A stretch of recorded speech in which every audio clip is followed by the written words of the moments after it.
A very good afternoon and welcome to everyone present here today.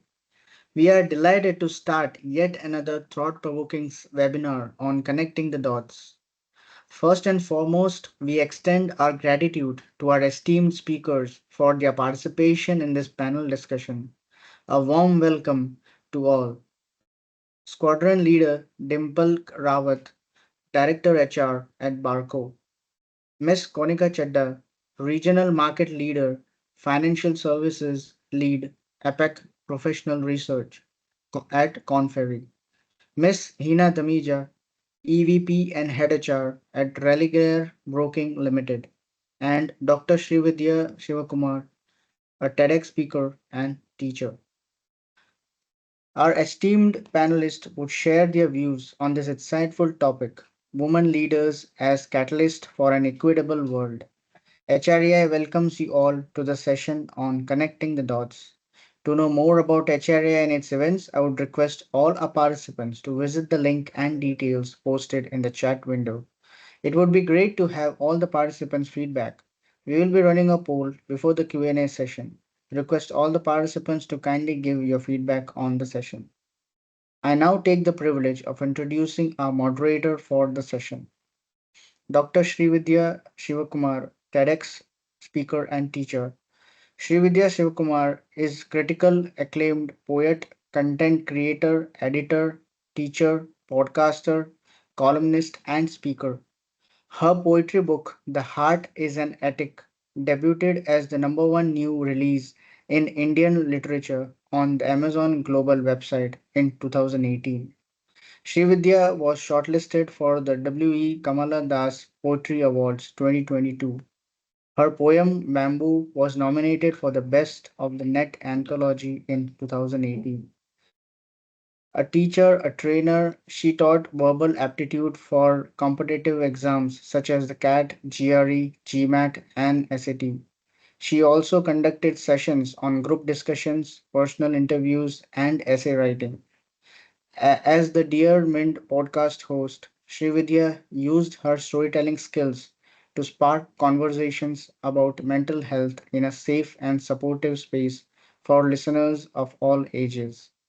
Her weekly column, Running on Poetry, for the Hindus Metroplus ran from February 2014 to December 2018.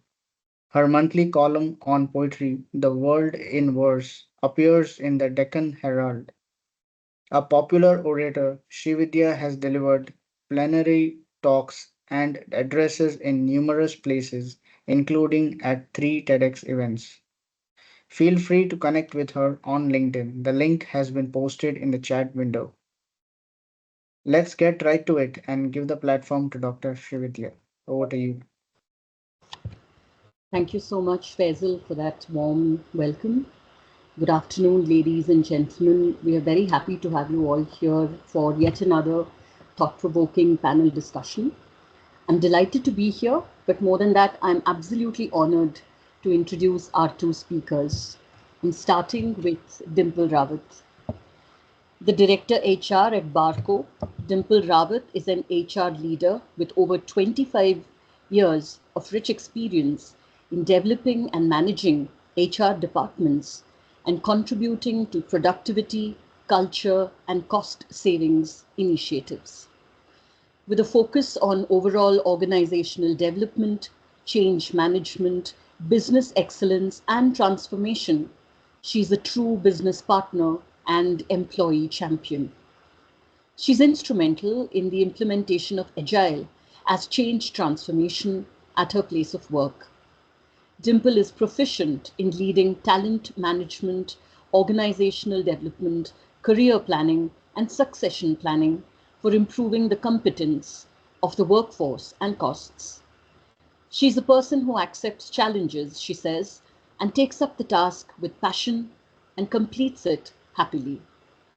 She has experience in crisis management and security under extreme pressure situations and adverse climatic conditions and terrain.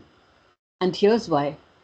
She's a retired squadron leader from the Indian Air Force and has participated in the Kargil War and Operation Parakram. Some of her accolades include a gold medal in the Air Force Technical College, Bengaluru, exceptional award by DASI, which is the Directorate of Air Staff Inspection. She's an award winner of HR Excellence and Women Excellence and has an HR Vama Award, Woman of Substance, along with a Global Women Inspiration Award. It's wonderful to have you here, Dimple. Our next Thank you speaker. so much for this wonderful, wonderful introduction, Srividya. Thank you so much. Looking forward. Same here. Our next speaker is Konika Jadha.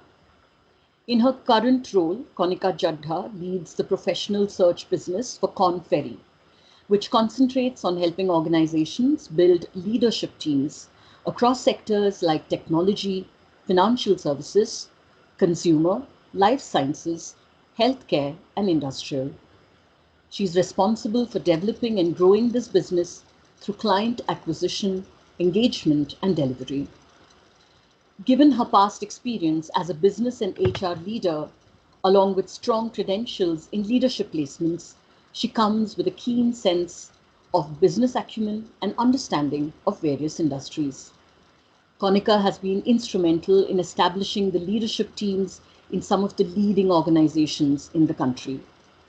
In her prior roles, Konika has over 14 years of accomplished experience in the field of talent acquisition across all levels in different sectors. She has extensive experience with leading organizations like ICICI Prudential, American Express, GE, and Bharati Airtel in the domains of talent acquisition, sales, generalist, and HR transformation roles. She has also led several HR transformation projects from the perspective of talent acquisition, organization structure, and design. She has also spearheaded RPO transformation projects at a global level with leading MNCs in the past. Thanks for joining us, Konika. It's wonderful to have you here. Always a pleasure, and thank you for the lovely introduction. Look forward to this session with you and the rest of the participants. Great to be here. Thank you. Ladies and gentlemen, Hina Damija is unable to join us today due to unavoidable circumstances, which can also be good news because now I have more questions to ask Dimple and Konika. So with no further ado, let's just get started. Dimple, my first question is to you. 11 years in the Indian Air Force and then a move to corporate India. I'm assuming it could not have been without challenges. Could you tell us about your biggest challenge in this move? So thank you, Srividya. Good question. I think everybody asked this question because of the background, I would say. I strongly believe that every challenge has hidden opportunity in it. So yes, there were few challenges, but they have really helped me to become quite evolved and knowledgeable person, I would say. So first of the challenge, I think, was a technology challenge, because although I hold a degree in engineering, and I my primary job there was the missile engineer, along with being the HR head for the unit. But yes, those days when I was in Air Force, those days the ERP system was only the system I could remember, which was online. We were also evolving at that time in Air Force. So first thing was for me to learn a lot about the systems. My God, the success factor, Talio, SAP, and really, I really enjoyed learning them, and I quickly learned. And I remember somebody telling me, because you are an engineer, because you are passionate, you did it, quickly. So this was one thing, and I think second challenge which I faced was time management. The zone was totally different for me, I would say, because there I used to be in office by 6:45 in the morning, and then I used to be back home by 3:30. So when I joined corporate world, it was 9 to 6, and then you're reaching home by 7. So, but then quickly, I think we all are agile and adaptable. So quickly, I adapted to the new environment. But yes, if I look back, these were the small challenges or opportunities, I would say, I faced. Yeah, I think it's a huge change of pace because you talked about technology and time management, and I understand how that could have not been an easy path. But like you said, when you're agile and adaptable, all these things become easy to do. Konika, I want to ask you a question about challenges too, but I think more importantly, I want to talk about a conversation we had 2 days ago where you said a really thought provoking thing to me, because I was talking about timelines and how someone was not as successful. And you said something about how every person's timeline is different. And I think it's a very profound statement for me because I'm still thinking about it 2 days later. Could you talk a little bit more about what you mean by that? No, absolutely. And your questions actually led in very beautifully. Um, and I'm not trying to put Dimple in the spot, but I would like to address it. Dimple has had a fantastic career in the Air Force, and she's restarted her career in the corporate world, right? She just spoke about transition. Now, and in our conversation, if you remember, Dimple spoke about there were so many women who did not go back to work. They retired and they kind of, hung their boots and said, we've done it. Now, maybe for them, that was their timeline, from a professional standpoint. And there's nothing wrong in it. It's their personal choice. They've done it. They want now to probably concentrate more on family, etc. And they gave it their best. Similarly, you have leaders like Dimple, who believe that there is more to give and there is more to do, and they've participated actively, and she's made that transition. She's spoken about agility, but Dimple, let me tell you, agility doesn't come naturally to everyone. It's probably agility which leads you to make these kind of changes. So she stretched her timeline. So there was no timeline on when she needs to be an HR head or when she should have joined the corporate or where should have she been there.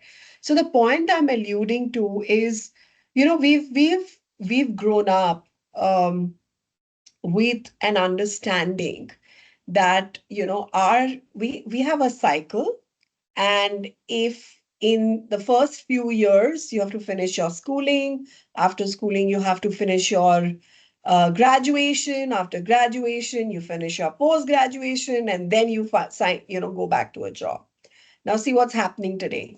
Today, most of the premier management institutes or postgraduate colleges, they expect people to finish graduation, do a little bit of work, understand what the world out there is, and be probably they have a better understanding when they pick up something at a postgrad level. That gives them a holistic experience and increases the employability of an individual after they've completed that postgrad education, because it's done with a better understanding of what you've gotten into.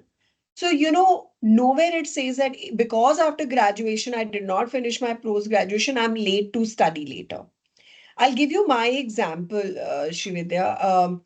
As we were discussing and you mentioned, I started my life as a banker, and then I transitioned into HR. Now, once I transitioned into HR, I thought that this is the field I want to be in, and I went back to IIM Ahmedabad to do a postgraduate course in HR and restarted my field, or my career within the HR function. So actually, these are all blockages that we have. uh, Thankfully, we are in a world today which is very flexible. Probably was a time when everybody was boxed and frameworks were put that, this is the age and this is the cutoff and, things like that. But today, I think we are in a world which is more global, it's more accepting. Uh, Honestly, the problem is nobody wants to do a job, everybody wants to become an influencer on Instagram. They want to become YouTubers and vloggers. So we have to actually have struggle of finding people who in the future will want to do these jobs that we are doing today. So the world is changing, and so is the timeline. So the timeline is fluid. So what I mean is it's up to you. Nobody's cast in stone. It's never too late and it's never too early. So you should put pressure on yourself that because I've crossed a certain threshold, I can't go back, learn. I cannot, take the plunge of taking up another assignment, or for that matter, I mean, any kind of hobby I want to pursue. Maybe I have the time today to go and learn dancing. Why not? So I think those are barriers that we have created in our own mind and maybe somewhere in the value system with which we grew up. So Yeah, I so understand. each to his or her own. Yeah, I get what you're saying.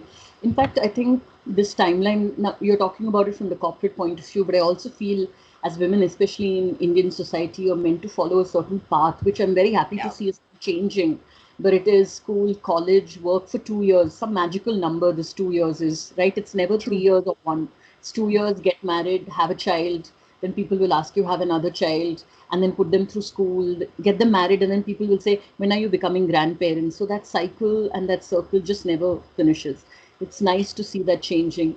But I want to, because you talked about learning, and I do believe that we always have an opportunity to go back and learn if we want to.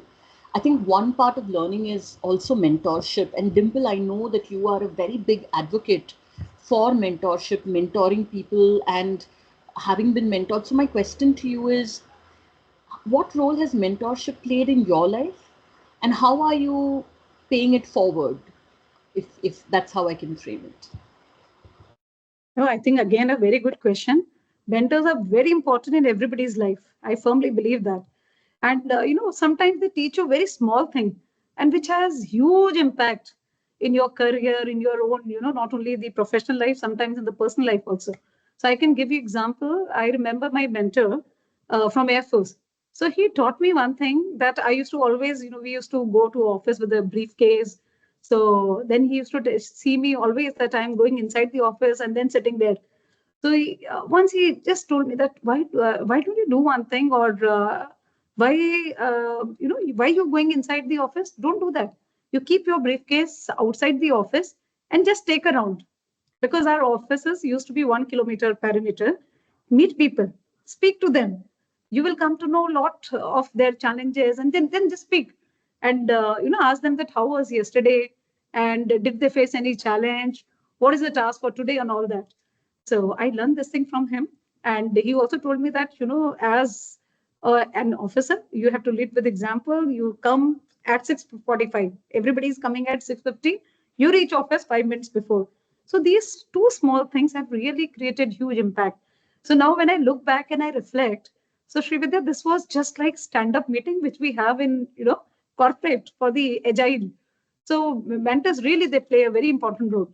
So how we are doing, I can just give you one example. Like we were talking also yesterday about the mentorship, what we have started in Barco. We have a mentorship program for everyone where you have male, female.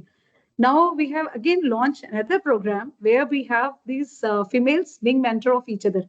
So we identify some 15 females, and then they underwent a training. There was a mentorship training given to them, and then we published their name, and we asked other women of Barco to assign them as their mentor, and the mentees can choose their mentors. And then we had the NDA sign, and then there is a logbook also, which every 15 once in a 15 days they meet, and then they put they this is all confidential, but they do maintain that logbook.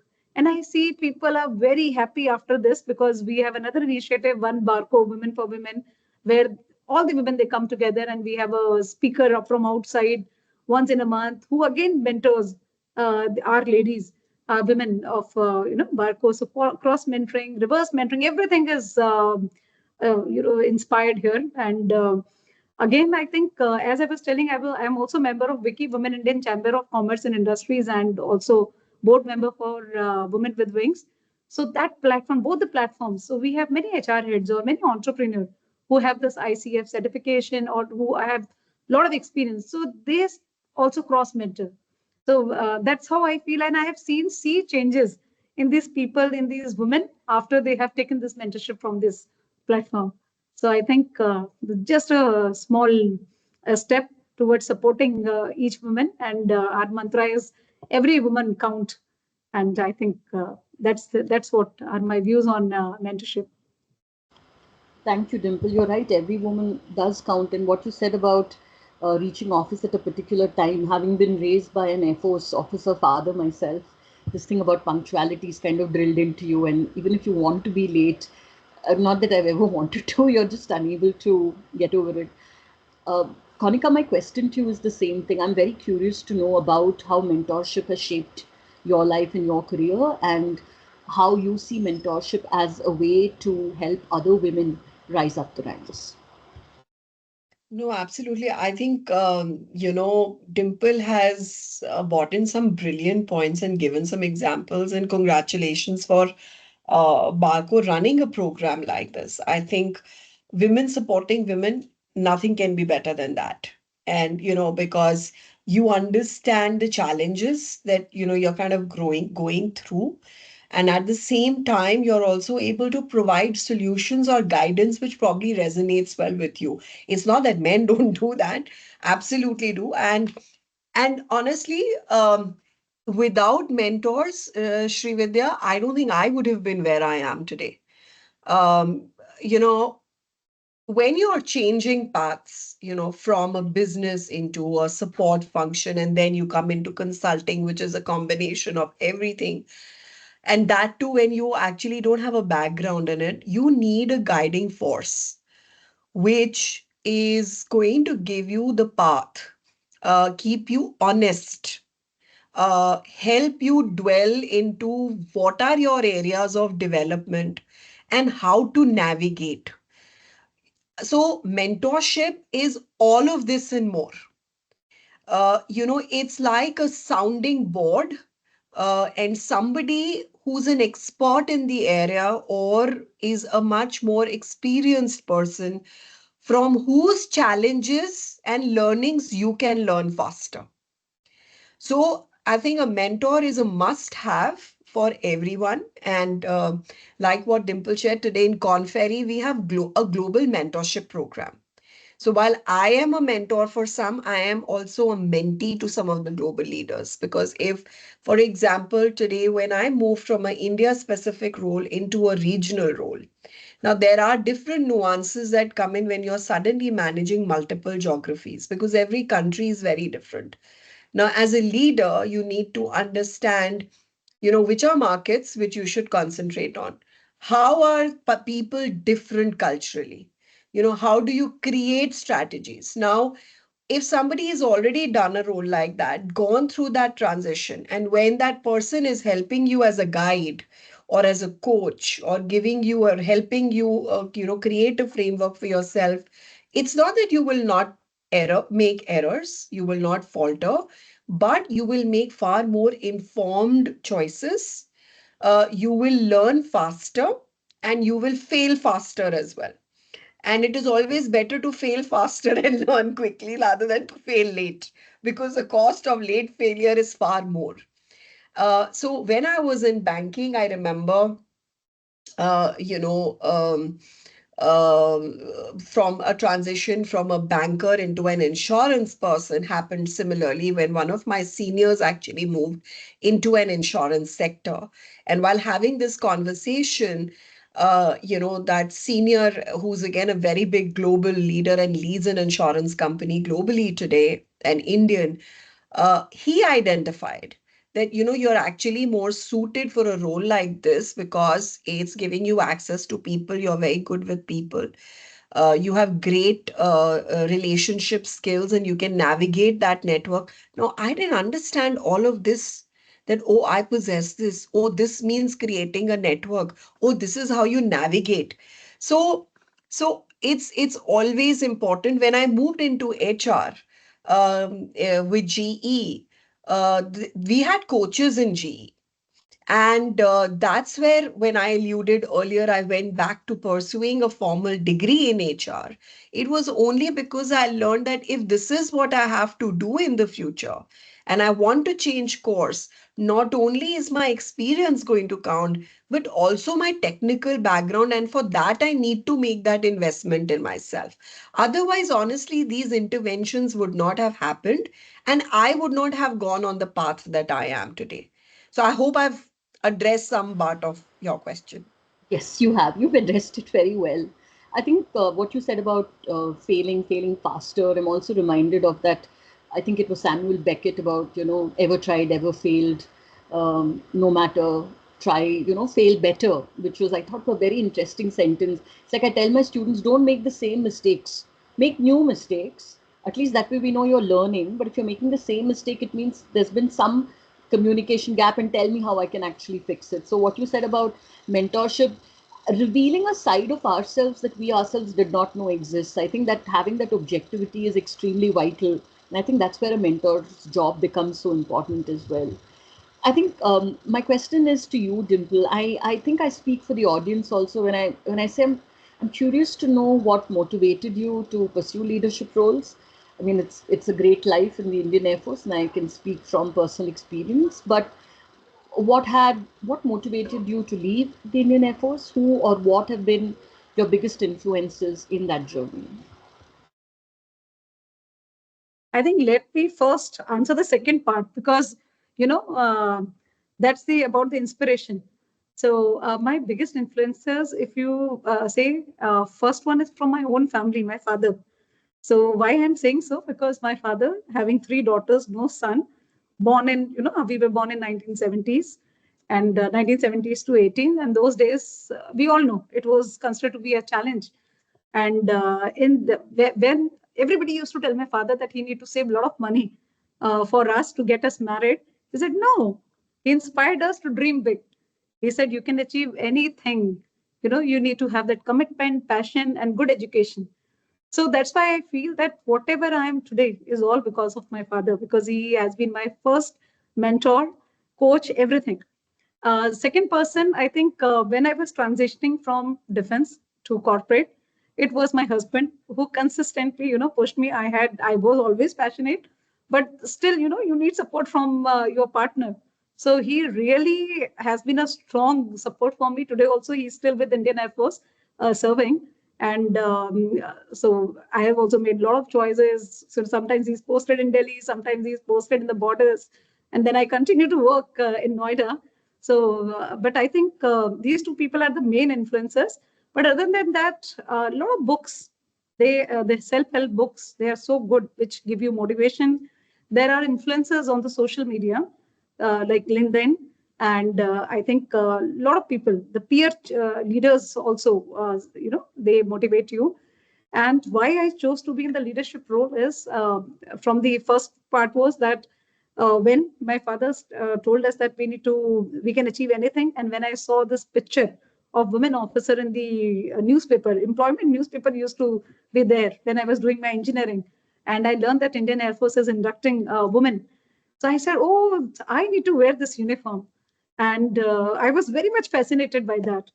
And then I learned again, a lot of people were discouraging me that, oh, it's full of challenges. But I said, it's okay. There would be opportunities, and I love challenges as well as I love adventurous life. So I wanted to have that, have that impact. And as Konik also said, the people person, I'm also people person. I really have that power of human connection and with me. So that was one thing. And then this was my personal commitment towards me and my professional growth. Then I wanted to be a lifelong student. And I think a leader is always a lifelong student. We have to keep reinventing, keep learning, keep unlearning. And I strongly believe in teamwork. I really believe that it's better to walk together, one step, then walking 10 step alone. So I think these were the few things which really motivated me to pursue this leadership role in Air Force. I hope I answered it. Absolutely. I mean, both of you are answering my questions with so much detail. I'm taking copious notes actually, so I remember what I want to say. The thing that you said about LinkedIn, I've been on LinkedIn for a short while, and the beauty of LinkedIn for me is the ability to approach anybody. I was looking at both your profiles, and you have massive followership, both Konika and you. And I know that I can actually connect with you by just sending you a connect request or follow to find out the exciting, inspiring work that you're doing, or to send you a DM in the hope that you would reply. So I think LinkedIn in that way has kind of created a level playing field. What I also see, because you mentioned the defense, I also notice that there are a lot of people, ex-defense people, who are helping other defense people transition from the defense life to the corporate life, which is a very different life. So I find that also an extremely encouraging sign, because when My father retired from the Air Force. Those options were not available to him. He went out there, he found work and so on. So I think that's good. And I love the point that you made about books. I trained students to get into the best B schools in the country. And the first thing I would say in verbal ability class was, what are you reading? They would always look a little dismayed. Like, I thought I left reading behind in school. And now she's asking about reading again. But I think it's absolutely vital, right? If you're not reading, Yeah. then how are you going to continue to be better at whatever you're doing? Um, Konika, you've spoken about changing tracks in your career. I remember speaking to you, and I was fascinated by how meandering and you've taken the path less traveled, if I must say, to get to where you are right now. How does an organization, I know that individuals want to do it, right? It is natural to realize later that something that you thought you were good at, you want to change, right? How can an organization, and because you're in a leadership role, how can an organization create a structure or structures for women who want to change careers in mid-course? It's a brilliant question, and I'm glad that you're asking this question, Srividya, because, more often than not, the questions usually are, how do we get women? Not knowing a structure and role doesn't exist. You can't just say, I want the end result without following a process to get to that end result. So the question you've actually asked, the solution is the whole process. It's a process really which is there. Now today, if let's start right from the beginning, from the very basics. Today, you're a teacher, right?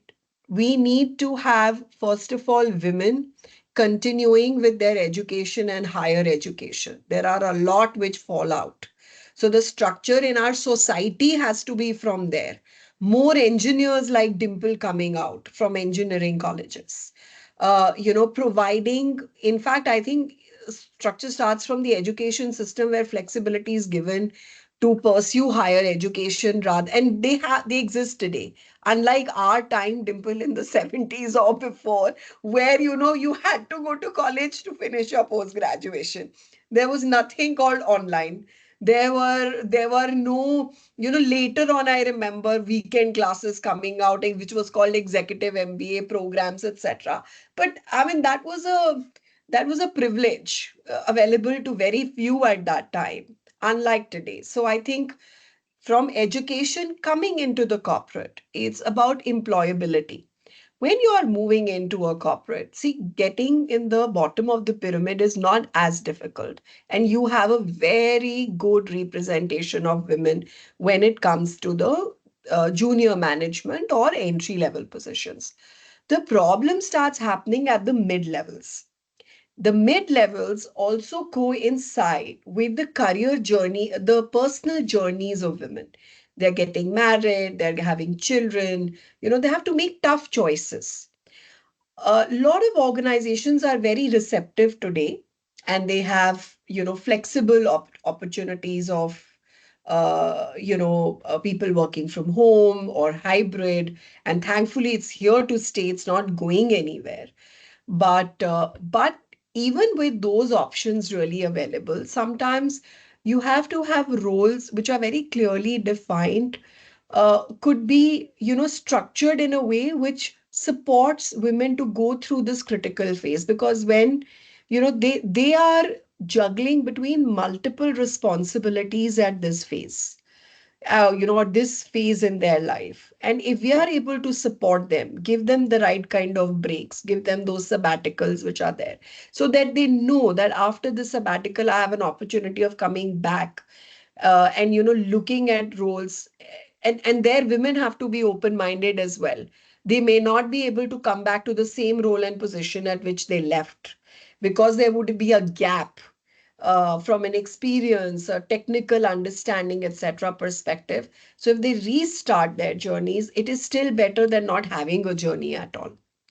So, thus, identifying, creating those alternative career paths is extremely important. In fact, in Conferry, we are helping a lot of firms create women leadership programs and women development programs, which have been very well accepted by the women leaders as well as the larger employees in the organization. Very recently, I remember, without naming anybody, a client coming saying that in our plant, we have only one woman and she is also actually in the administrative work. And the problem is, how do we induct it? So the solution starts from culture. It was more of a mental block and nothing else, that women cannot work in our kind of culture. So we had to carve out, okay, maybe not in the machine room, but there are alternatives in dispatch, in operations. Let's start with those roles where we can get women into the workforce. So I think it has to be a thought through process, because while I might create a role, but culturally, if I'm not accepting of people coming and doing this job with me, then I'm actually creating bigger barriers. And then there are no avenues for the person to grow. So we are inducting somebody or providing the path so that the person can grow and continue and eventually reach leadership roles. You can't suddenly get a women leader at the top. It is a journey that the person has to take. So job banding, evaluation, flexibility, workplace, maybe sometimes even on skill and training, we might need to have some kind of quick courses, or promote them to join some courses to come back so that they can restart their career. So there's much to do. It's a whole toolkit which can be actually created within an organization to support women to take up roles and continue their career journey. I understand. I think the point you made about how at mid-level there's also so much going on at a personal front for a woman, I think that was a very valid point, because it also leads me to this very cliched and yet extremely important term, which is the work-life balance, right? And it doesn't matter whether it is a technical field or it's IT or it's administration or it's insurance or what have you. The work-life balance becomes vital. Dimple, I want to know what are the changes that you are implementing in Barco, or what are the changes that you have seen in your career where work-life balance is being treated with more seriousness than it has been treated in the past. In India, we glorify this culture of overwork, right? But now we're able to see that, okay, it comes with a huge amount of problems also. So there has to be a proper balance being established. How do we create better work-life balance for women and women leaders? So I think Vidya, now the term has changed. It is no more work-life balance, but it is work-life integration. Because after COVID, before COVID, we said that it's not possible to work from home, but COVID has taught us all. So, as Konik also said, it's going to be there. Now we will have this flexibility, and it really helps. I can just give you my own example. Yesterday, my son was not well, so I worked from home, and I worked till 8 o'clock, 8:30. I was replying to mails to the headquarter, and because half day at least, I was there with my child full day.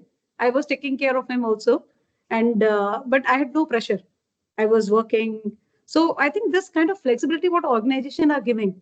So the I think one of the best thing what Barco and any other organization, I think many IT organizations are giving, that is crash facility. So one of my team member has just come back last week from the maternity leave, and she brought her child, a 6 month child, to the crèche, and so I think it's a wonderful facility. So now what organization are doing, the DNI term, the inclusive workplaces, they are talking about this, and we are hearing more about this in last 1 decade. So there are so many discussion, awareness sessions going on. HR leaders are talking about the DNI, and I know it's one part of DNI is the gender, but still the inclusive workplace places. So, and many companies, they have this welcome back program, and as Konika also mentioned, that we need to have some kind of programs for reskilling them, because they were not there for 6 months, or they have taken a sabbatical leave for 2 years also. But then we have some crash course available for them, which they can immediately do and join back. And flexibility, as she also mentioned, that we should, one thing which is there in our mind, that sometimes you can change your switch your gears even horizontally. If you're not going up vertically, then it's okay, and that's how you can have a good work life balance. So the flexibility, I think, the inclusive workplaces and the facilities, the support ecosystem, like crèche or the the mentorship program for these women, and or leadership program for these women. And the most important part I feel is that the male leaders of the organization, they have to take this accountability and responsibility for sponsoring these women leaders. Then only they can be at that position if they get support from the organization. So maybe these are just my views on this question. Thank you, Dimple. I love that the term that you use, work-life integration, because you're right. COVID has made it possible. I never thought I would be doing an online class ever in my life, and then I did that also, thanks to COVID. And when you talked about the creche facility at Barco, I was thinking what it requires is also just a little bit of humanity and humaneness to understand the anxiety of a new parent, to understand just the anxiety of the human condition itself, and make those choices so that it you work with a free mind. I thought that was really a lovely question, and I really liked that you talked about those things as well. So thank you very much. So Konika, I think that, the topic is equitable, an equitable world, and I think equitability also comes from marching to your own drummer. So I want to ask both of you, but I'm going to start with you. How do you define success in your leadership journey? For you, what is success? So, it's success is a very broad term, and I think each person looks at success very differently today. I think for me, if you talked about me from success, I think when I sleep at night, I sleep very peacefully, knowing everything is taken care of. I have no baggage. I have nothing to worry about from my authenticity at the workplace or what I'm giving to my family. And for me, that's success. I am independent. I am not dependent on anyone. I am meeting my organization goals, which I owe to them for giving me the role that I am, because that's where my loyalty stands. So I think from a personal and a professional standpoint, that's there. And for me, that barometer is, if you're sleeping peacefully at night, that means you're doing the right things, and you're actually there where you want to be. So rest, I think you can keep growing in your career. There is there and I'll add to what Dimple said. You know, people often misconstrue growth as only a vertical growth. There is a concept called career lattice. You could have any direction of growth. It's multidimensional. It is not just one line going up. It could be going broad also. And I think that is what all of us have to start accepting and realizing, that, I can continue to be an expert and be deep in what I am doing, and be known as an expert, and that's where SMEs come into play, and they are as important as any other leader which might be there in the firm, because every role is very, very critical. So I think when you realize that, you start accepting a lot of things as being successful as well.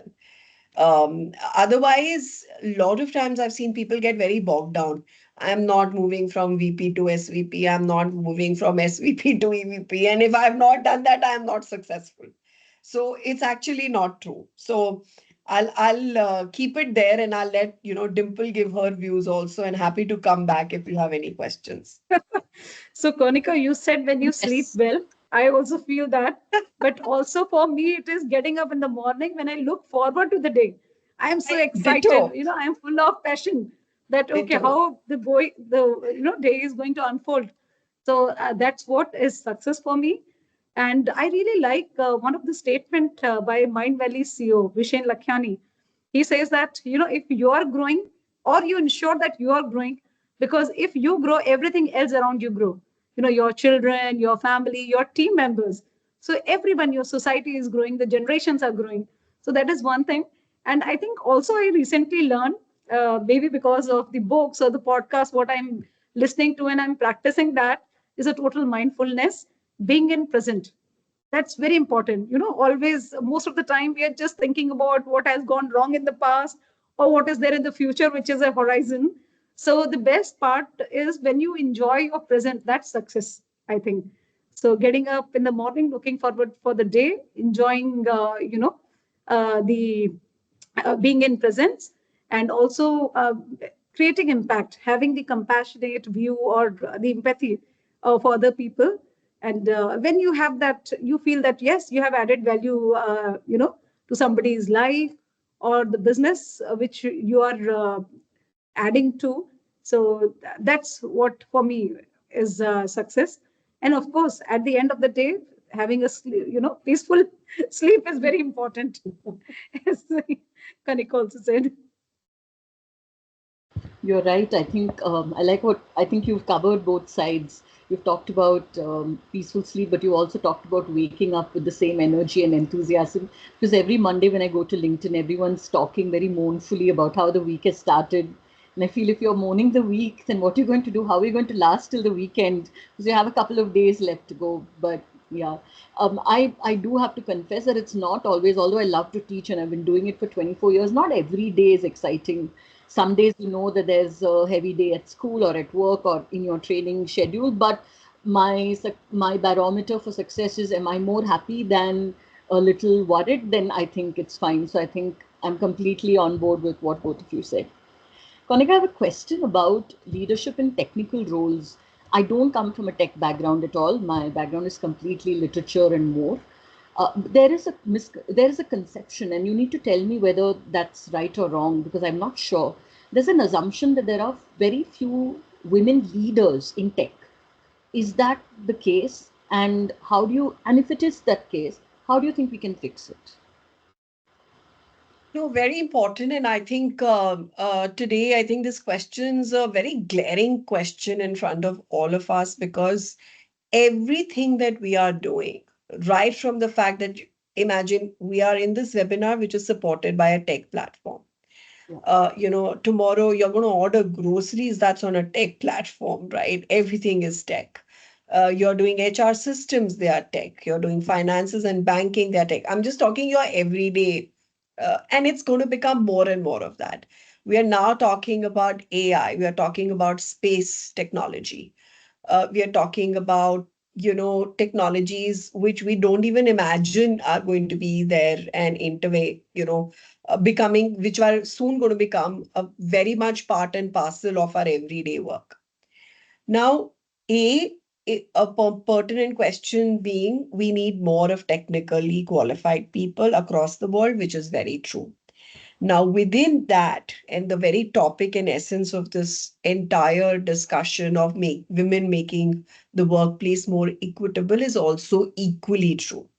Because there are qualities which women kind of bring in, which is in terms of balance, emotion, thought process, cultural nuances which are scientifically proven. It's not that somebody feels that they bring it, but they do. Their EQ versus IQ, how they balance it out.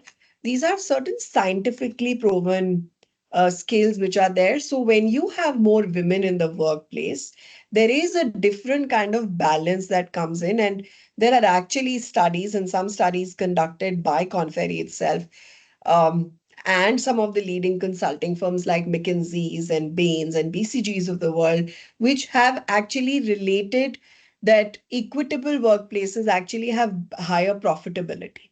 And especially when you have higher women at leadership skills, the decision making and profitability and stickiness is impacted.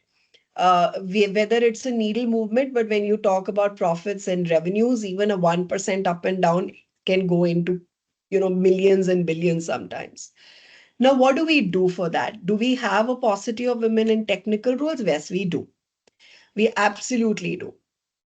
Are things changing? Yes, things are changing. Things are changing because going back to the fact that our education system is changing. There are multiple options available.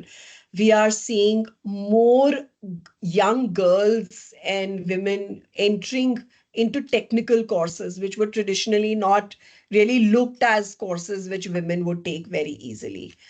Your engineering colleges, you'll be, at least I am pleased when I see there are civil engineers who are women. Earlier, you never heard civil engineers being women. Usually, there were computer sciences, mechanical, but civil engineers being women. And some great Indian conglomerates are have programs which are consciously inducting women in some of these roles. And they're happy to stand out there in the sun where the work is going on in scorching heat or cold and oil rigs for that matter, and getting the work done. So it's brilliant how things are changing, but we absolutely need more. So, and like I said, the fundamentals start right from education, where we start having acceptances or creating a pool and encourage girls to start adopting for technical courses much earlier in their life rather than later. So it has to start from a very beginning so that that continuity happens. Yeah. And then once they are kind of there in the workforce, Srividya, I'll go back to the previous question. Unfortunately, technology is one area, it is changing so fast. What I learned today becomes obsolete 6 months later. So if we have to continue that momentum, and if women drop and they want to come back, and trust me, there are a lot, they have gaps of 1 or 2 years. And in those 2 years, the world has changed. The skill they came with probably is not required today, or is not as relevant today. No, I'll not say not required. It's not relevant today. And so what it really means is, even if you're on that break, you have to find, and there are multiple ed tech places now which are constantly providing you with these kind of skills. I think one part is at their end where they have to consciously continue upskilling themselves. Don't think that they plateau there. And two is organizations, like what Dimple also said, organizations supporting some of these women back into the workforce, saying, okay, let us help you in terms of giving you a crash course. You may be starting at this level with this scope, but as you grow up, we will provide you with a alternative career path so that you Yeah. can continue this journey and Yeah. help them bridge that gap. Understood. Now, it's easier said than done. This needs investment, this needs time, it needs dedication and identification structurally in an organization, along with collaboration from leaders, as well as the education platforms, on how they combine those forces together to help some of them get back and continue their journey, and and and eventually for them to reach the top of that pyramid and be at the top. And if you remember in our conversation, and everybody can use it, there was a study that Conferi did with Rockefeller Foundation, and it was done on the women leaders in Fortune 500 companies. It's still one of the most prominent reports that we have in the globe today. Of the 500 Fortune 500 companies, when we spoke to that small population of 20, 30 women CEOs, literally all of them said they had never thought that they will become a CEO. Somebody told them they can become a CEO. And these are prominent names effectively if you look at it, and most of them are from either a banking or tech enabled background. So it's not that they don't have the skills or capability, but it is sometimes probably they need more push and support versus some of the others, to ensure and believe that confidence that because they're doing 10 other things, it's not that they're out of the race or they are not in the race. So you have to tell them and support them, and even women have to reach out.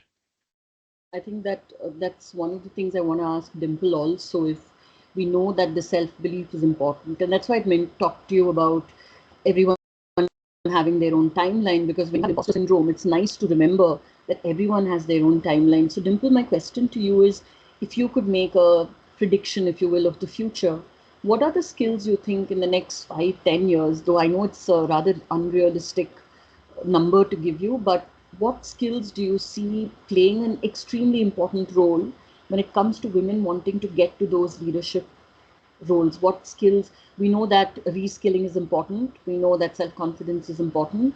Is there anything else that you think that women should keep in mind going forward into a world in the next 5-10 years? Yeah, so I think I will start with the self-belief only. You know, a lot of time, as Konika also said, the report says, but I also feel when I, speak to women through the different platform, self-confidence is not there, that believe that I can do it. So somebody else will tell, no, no, no, you can do it. So that's the first thing. And when we talk about, the skill set, what they need, first of all, we have to be thinking consciously. There are so many unconscious biases which are there, not only in them, but the surrounding people also. And very important for them to have this, to find the mentors for themselves. And they should, leave that. Uh, the networking set is also very important. So you will see the successful woman, will have a strong network. So the saying that networking is net worth is true, and same thing is applicable for all the women also. So it's important that this is the time now they have to go out of their home and start going into the networking meetings and learn from the women. And I think most important, what I believe is today as women, how we can support other women is important. That we should be collaborative, not competitive. If you want to be competitive, then it has to be a healthy competition. But yes, the access to network has to be increased. Education system, I think if you see the ratios, they're not that good. I mean, the percentage, the girls or women education, we have to really, still we have to go away to meet that, to match with the male percentage of education. So that's very important that the government is doing their own stuff, but I think whatever is possible from our side, we should also do our bit and help mentoring the women, and really encourage her to become successful, and encourage her to unleash the potential which she has to the fullest. So I think that's what is needed. Thank you so So much. Thank you. Faisal, are we good for time or do we finish with questions? If we have, we can take one more or one or two more, Danish. Is there an audience question you'd like me to ask, or shall I? I don't think there are there, but if you have anyone, you can ask. I have just one question, and I'd like both of you to just give me a crisp answer, like they say, but no, that's if you could give one piece of advice to women who want to rise up to leadership roles like you both, what would that one piece of really vital advice be? Because you've talked to me about mentorship, networking, education, reskilling, self confidence, right? But if there's one thing for the women who are watching today and who want to be leaders, what's that one bit of advice you think is crucial for them to always keep in mind? I think I can just start, Konika. Uh, I'm an example. They can see me, and people, as I told you, that there are many of my, peers who did not pick up a job because they wanted to be with the family. So take risk. I think this is what I want to, advise everyone. Take risk, keep moving. It's very important that you keep moving. Maybe you take smaller steps, but it's important that you're moving. And in Air Force, I learned sky is the limit. But now I tell everyone that one advice which I want to give you is sky is also not the limit. You can do much, much, much beyond that. Thank you, So Dimple. thank you. Thanks for that. Konika, No, what about absolutely lovely. I think mine is going to be a very crisp answer, Srividya. Lean in. I think it is, and please go and read the book Lean In by Sheryl Sandberg. I think it was life changing for me. We are always so much on the guard that we have to be 100% ready. Only then we will take the plunge. Not at all. So just lean in, be confident of yourself, and go with it. fantastic? So for Dimple, it is about about taking risks and the sky not really being the limit. And for Konika, it is lean in. Thank you so much, both of you. It's been an absolute pleasure talking to you and listening to your viewpoints. Faisal, to you. Thank you, Dr. Srividya, for guiding us through this session with your brilliant and insightful expertise. Your capability in orchestrating and maintaining an interactive atmosphere during the webinar created an unforgettable and engaging experience for all the attendees. We extend our heartfelt thanks to Miss Dimple, Miss Konika for generously sharing their invaluable insights. It has been an honor to have such distinguished speakers enriching this engaging session with their perspectives. For those eager to learn and grow, the recording for today's session is available on our YouTube link shared in the chat window. As we wrap up today's session, a special thanks goes out to our event partners, Geisha, NASCOM COE, Talgro, TLE, WICCI, LinkedIn Local, Ahmedabad, and India for their invaluable support to HREA's event. To explore more about these associations, please visit the link provided in the chat window. Mark your calendars from June 24, 2024. Join us for our next session on Masterclass. That includes from today's webinar. We look forward to your participation in future sessions. Wishing you a continued health and safety on your journey. Until our paths cross again, take care, stay positive, and farewell for now. Bye. Thank you, Ms. Kanika. Thank Thank you, you. Dimple. Thank you. Thank you, Thank you. Thank you, Srividya, everybody. everyone. you have moderated the session so well. Thank Beautifully. you so much, Yes. everyone. Thanks. Yeah. Thanks, Bye-bye. everyone. Thanks. Thank you. Thank Bye. you. Bye. Bye-bye. Yeah.